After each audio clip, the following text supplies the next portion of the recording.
Hello friends, మన కడప నగరంలో మన రైతు బార్ ఆపోజిట్ జిల్లా పరిషత్ కాంప్లెక్స్ ఇప్పుడు ఓపెన్ అవుతున్నది కొద్దిసేపట్లో.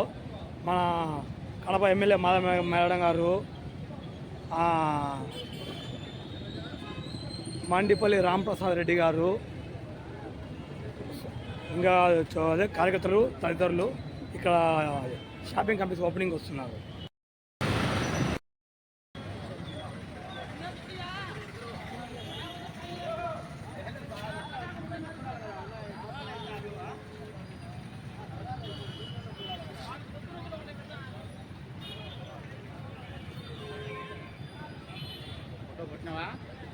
డాడీ వీడియోలో సార్ సార్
అట పట్టుకోను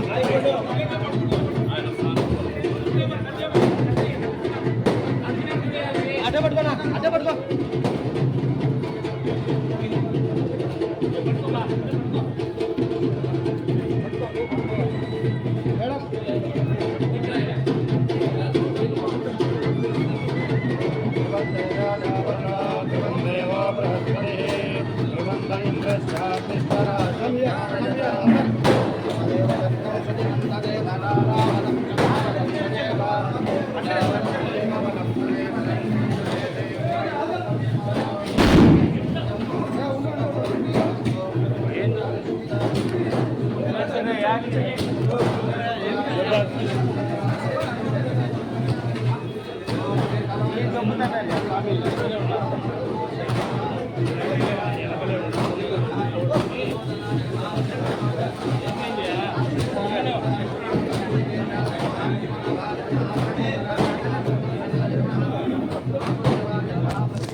पद्माय नमः ओम पद्माक्षे नमः ओम पद्मसुंदरे नमः ओम पद्मोद्भवाय नमः पद्ममुखे नमः ओम सुजय नमः ओम स्वाहाय नमः ओम प्रदाय नमः ओम प्रज्ञाय नमः परक्षे नमः ओम दिव्याय नमः ओम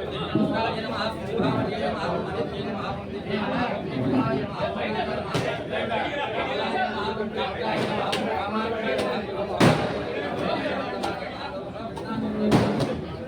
परमदयाय नमः ओम कामकाय नमः ओम नमस्काराय नमः नारायण समाश्रिताय नमः ओम भुवनेश्वराय नमः ब्रह्मा विष्णु स्वामिकाय नमः ओम कालाभ्याय नमः ओम भुवनेश्वराय नमः ओम ब्रह्मे नमः ओम महेश्वराय नमः ओम गोपालाय नमः ओम विष्णुवे नमः ओम बालाय नमः ओम चंद्राय नमः ओम चामुंडाय नमः ओम भैरवते देवये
ब्रह्माय आयुक्तिं प्रजान्ततो श्रियमेवावरुन्धे सीतेवादे निवेद्याः क्षेमो वै राष्ट्रस्य शीतोपादः क्षेममेवावरुन्धे शतमानं भवति शतायुपुरुषश्चतेन्द्रियमायुष्येवेन्द्रिये प्रतिष्ठति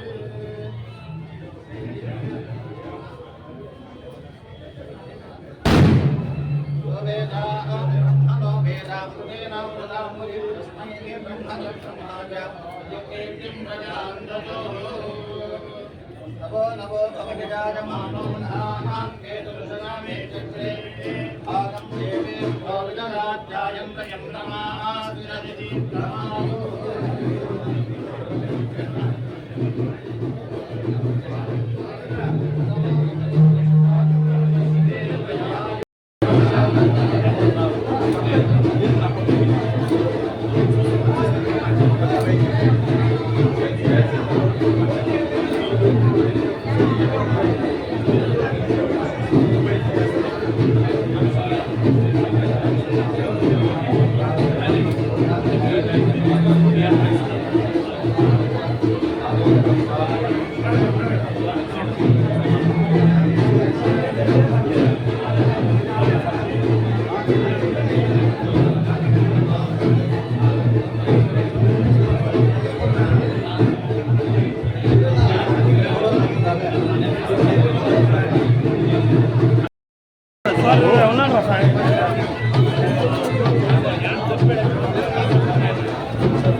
దానికి ఏం చేయమంటావు నాకు తప్పదు నీకు ఎట్లుంటే నాకు ఎట్లా ఉంటుంది కదా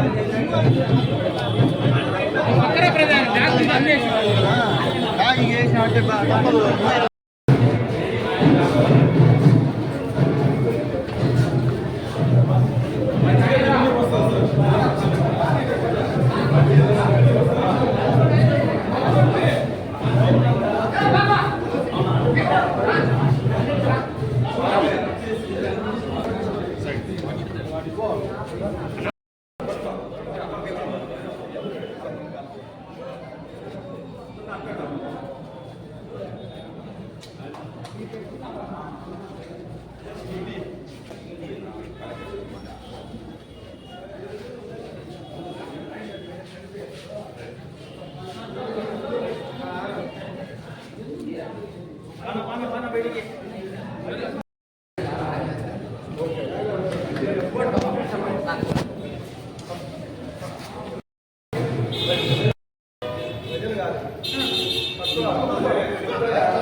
నిర్మించడం జరిగింది. మీరందరూ చూస్తున్నారు, తెలుగుదేశం పార్టీ అధికారంలోకి వచ్చి 100 రోజులు పూర్తయిన తర్వాత ఇది మంచి ప్రభుత్వం అనే కార్యక్రమాన్ని చేపడుతున్నాం. వాడవాడల్లో ప్రభుత్వం యొక్క పనితీరుపై గత 100 రోజులు ఏవైతే సంక్షేమ పథకాలు, అభివృద్ధి ఫలాలు ఈ ప్రజలకు అందాయో సమీక్షించుకుంటూ మేము ప్రజల్లోకి వెళ్తున్నాం. ఎక్కడ చూసినా ఆశేష స్పందన ఉంది. ముఖ్యంగా గత ఎన్నికలకు ముందు ఏవైతే హామీలు ఇచ్చామో అవి తూచా తప్పకుండా ఈ రాష్ట్ర ప్రజలకు అందించాము. అందుకే గర్వంగా ప్రజల మధ్యకు వెళ్తున్నామని గర్వంగా చెప్తున్నాం. ముఖ్యంగా మీ అందరికీ తెలుసు, కూటమి ప్రభుత్వం ఏర్పాటైన తర్వాత పెద్దలు చంద్రబాబు నాయుడు గారి నాయకత్వంలో రాష్ట్ర ప్రభుత్వం ఏర్పాటైంది. ఏవైతే సంక్షేమ ఫలాలు ఇస్తామని చెప్పామో అవన్నీ ఇంటింటికి అందిస్తున్నాం. ముఖ్యంగా 4,000 రూపాయలు పెన్షన్ మీ అందరికీ తెలుసు. గత ప్రభుత్వంలో 5 సంవత్సరాలు 250 రూపాయలు పెంచుకుంటూ పోతే ఈ ప్రభుత్వం ఏర్పాటైన తర్వాత ఒకేసారి 4,000 రూపాయలు పెన్షన్ చేయడం జరిగింది.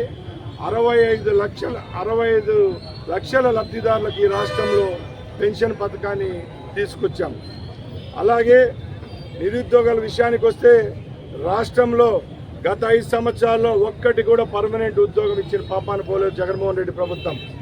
మేము ప్రభుత్వంలోకి వచ్చిన తర్వాత 1వ క్యాబినెట్లోనే డిఎస్సిపై సీఎం గారు సంతకం చేయడం, అలాగే మంత్రివర్గంలో కూడా ఆమోదించడం జరిగింది.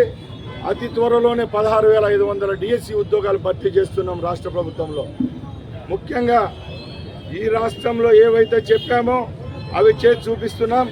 అలాగే అన్నా క్యాంటీన్ల విషయానికి వస్తే మీ అందరికీ చెప్పాలా, రాష్ట్రంలో లక్షలాది మంది పేదవాళ్లకు కడుపు నిండా పెట్టే అన్నా క్యాంటీన్ పథకాన్ని 2019లో జగన్మోహన్ రెడ్డి ముఖ్యమంత్రి అయిన తర్వాత రద్దు చేయడం జరిగింది.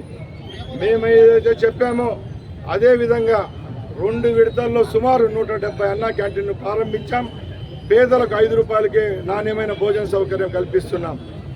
అలాగే ముఖ్యంగా ఒకటి చెప్పాలి, మొన్న విజయవాడలో వరదలు వస్తే 74 సంవత్సరాల ముఖ్యమంత్రి ఆయన వయసును కూడా లెక్క చేయకుండా 12 రోజులు శ్రమించి రాష్ట్రంలో ఉన్న మంత్రివర్గాన్ని అయితేనేం ఎమ్మెల్యేలు అయితేనేం ఐఏఎస్ ఐపీఎస్ ఆఫీసర్లందరినీ మోహరించి విజయవాడను యథాస్థితికి తీసుకొచ్చిన ఘనత చంద్రబాబు నాయుడు గారికి దక్కుతుంది. అలాగే మేము ఒకటే చెప్తున్నాం, రాబోయే 20 సంవత్సరాలు కూడా తెలుగుదేశం పార్టీ అధికారంలోకి వస్తుందని జోష్యం చెప్తున్నా. ఎందుకంటే 100 రోజుల్లోనే ఏవైతే సంక్షేమ కార్యక్రమాలు చెప్పామో చేసి చూపిస్తున్నాం. అలాగే దీపావళికి మన రాష్ట్రంలో ఉన్న మహిళామణులందరికీ సిలిండర్ పథకాలు ఏవైతే మేము చెప్పామో సంవత్సరానికి 3 ఫ్రీ సిలిండర్ల పథకాన్ని కూడా దీపావళి రోజున ఈ రాష్ట్రంలో ప్రవేశపెట్టేదానికి రాష్ట్ర ప్రభుత్వం చర్యలు తీసుకుంటుందని తెలియజేసుకుంటున్నా. జై హింద్. 100 రోజుల ప్రభుత్వం ఫెయిల్యూర్ అనేది ఎక్కడుంది చెప్పండి. 100 రోజుల్లో ఏవైతే సంక్షేమ పథకాలు ఎవరు చేపట్టలేరో అలాంటి చేపట్టలేని కార్యక్రమాలు కానీ సాధ్యం చేసిన ఘనత చంద్రబాబు నాయుడు గారికి దక్కింది. ఇదే 100 రోజుల్లోనే 15 రోజులు విజయవాడ వర్షాలకు పోయినా కూడా ఏ విధమైన సంక్షేమ పథకాలు ఆపామా అని అడుగుతున్నా. ముఖ్యంగా ఆ రోజు జగన్మోహన్ రెడ్డి బటన్ ఒత్తుతానని చెప్పి 1వ తారీఖున ఉద్యోగస్తులకు జీతాలు రావు, పెన్షన్దారులకు జీతాలు వస్తాయి. అలాగే పెన్షన్ వస్తే జీతాలు రావు. మా ముఖ్యమంత్రి ఇదే నెల 1వ తారీఖు ఆదివారం వస్తే గత నెల 31వ తారీఖున పెన్షన్లు ఇచ్చారా లేదని మీ అందరి ముందు నేను అడుగుతున్నా. జగన్మోహన్ రెడ్డి మాటలు నమ్మే పరిస్థితుల్లో ప్రజలు లేరు. ఎందుకంటే ఇదే ప్రాంతం నుంచి మేము కూడా శాసనసభ్యులుగా ఎన్నికై మంత్రినయ్యాం. ఇక్కడున్న ఏదైతే మన ప్రాజెక్టు అన్నమయ్య ప్రాజెక్ట్ అయితేనే పింఛా ప్రాజెక్ట్ అయితే కొట్టుకొని పోతే 40 రోజుల తర్వాత వచ్చి ఆ ప్రాజెక్టును చూసిన గనుడాయన. అలాంటి వానికి రాష్ట్రంలో ఉన్న ప్రాజెక్టుల గురించో రాష్ట్రంలో ఉన్న పేదవాళ్ళ గురించో మాట్లాడే హక్కు లేదని తెలియజేసుకుంటున్నాం. లడ్డు విషయానికి వస్తే ఇది భారతదేశంలోనే కాక ప్రపంచంలో ఉన్న ప్రతి హిందువు యొక్క ఎవరైతే ధర్మాన్ని నమ్ముతామో ప్రతి ఒక్కరికి సంబంధించిన విషయం లడ్డూ కార్యక్రమం. నిజంగా దాంట్లో తప్పని తేలితే మాత్రము ఆ భగవంతుడైతే క్షమించడు. మేమైతే ఒకటే చెప్తున్నాం, ఏ విధమైన రాజకీయాలు టీటీడీలో చేసేదానికి మా ముఖ్యమంత్రి గారు అయితేనే మా ప్రభుత్వం అయితే సిద్ధంగా లేదు. నాణ్యత విషయంలో పరీక్షలు జరిగినాయి. ఆ పరీక్షల్లో తేటతెల్లమైంది జగన్మోహన్ రెడ్డి ప్రభుత్వంలో ఆ రోజు నెయ్యి కొనుగోలు విషయం. కాబట్టి తప్పకుండా ఇవైతే అతి త్వరలోనే ఇంకా దానికి సంబంధించిన నివేదికలు బయటకు వస్తున్నాయి. దాని మీద సిట్ వేయడం జరిగింది. తప్పకుండా ఆ ప్రభుత్వంలో ఈ లడ్డు విషయంలో ఎవరైతే తప్పు చేశారో వాళ్ళనైతే శిక్షిస్తామని తెలియజేసుకుంటున్నాం.